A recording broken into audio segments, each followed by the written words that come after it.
Welcome everyone to another episode of Legacy of Leaders. We are with one of Jacksonville's greatest leaders. I think when history looks back on Jerry Holland, it'll be very favorable to all the things he's done for our city. Former president of city council, property appraiser, and now 2 times with a supervisor of elections. Jerry, thank you for being here today. Thanks, Dan. Yes, sir. So what do the viewers need to know about the coming elections, Jerry? Well, a lot of exciting things. One, obviously we have 3 elections next year: presidential preference, the August primaries, and then the big one in November. We'll have all new voting equipment. City Council appropriated $2.6 million for all our voting tabulators and our high-speed counter that does the recount and counts the vote-by-mail ballots. Expanding early voting, because I know people love early voting. It's just one of the things. But we're excited about the year coming up. What do you, there's been a lot of obviously election integrity issues. So what do you need to say to our citizens here to make sure that they feel confident in their voting? You know, that's one of the biggest challenges coming back, is convincing people, one, is our election process is very secured. And I tell them, I speak about the election process in Florida. I can't speak about the other 49 states. I'm an expert for Duval County. I believe in my colleagues, the other 66 counties in Florida. I know we're all on the same page, but our elections are very secure. The equipment we use, the processes we use, Florida gets it right. I mean, one of the things is, we tabulate our votes prior to election night on early voting and vote by mail, so we can get those results out by 7:15. You know, part of the problem and the lack of trust is how long it takes officials to give results. People are thinking, wow, they know the score. Maybe they're changing the score as they go along. Why are they doing what they're doing?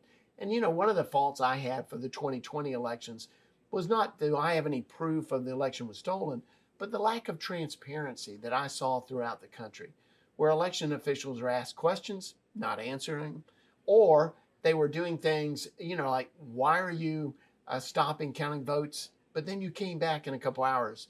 Why are you covering up windows where we're counting? Why don't you answer us questions? What are those? What are the boxes underneath the counters? What, you know, my role is to make sure every question gets answered, and not, you know, I don't think they're challenging my integrity when they're asking those questions.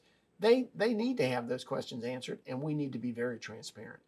What should our fellow citizens be doing right now to get ready for election season? One is, if you're not registered to vote, this is a great time to do it.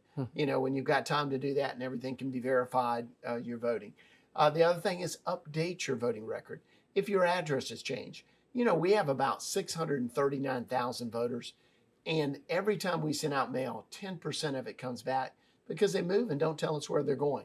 Update your address. Don't wait until election day to do that. The other side is, if your signature has changed, update that. If you're one of the 100,000 people who vote by mail, the way we validate your vote by mail ballot is your signature. If you've had an illness, if something's come along, your signature's changed, you need to update it. Do that with our office. Call our office. You know, 255-8683. We'll help you through those processes. What about concerned citizens? Can they get even more involved in the process? How would a volunteer help? Well, first of all, we need poll workers. Now, I will say the Democrats do an outstanding job of volunteering and being poll workers. Republicans, not as much. So I've been on the trail trying to get Republicans to get involved in being poll workers. We pay our poll workers at a minimum $215, up to $300 if they're a manager. You know, we train them prior to that, you know, but we want both parties involved. We want at every precinct to have at least 2 of each party. You know, trust but verify. Have people be able to see the process. You can be a poll watcher with a candidate or the party, but a poll watcher sits in the corner and watches. Be a poll worker, be involved, understand how it works. What does it commitment then for a poll worker, Jerry? Poll worker has to do a 3-hour training course before every election. We offer that. And then a poll worker has to be there the entire day of the election. Hour before it opens, polls open at 7, hour after it closes. So it's a 14-hour day. But I will tell you, there's a camaraderie at precincts. They love, you know, that being involved in helping the community. Everyone brings food. It's like, it's literally like Thanksgiving at every precinct when it comes to how they get involved and how they, you know, enjoy the day. That's awesome.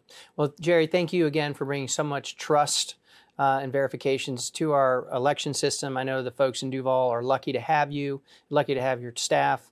and they can feel very confident about that the process is valid.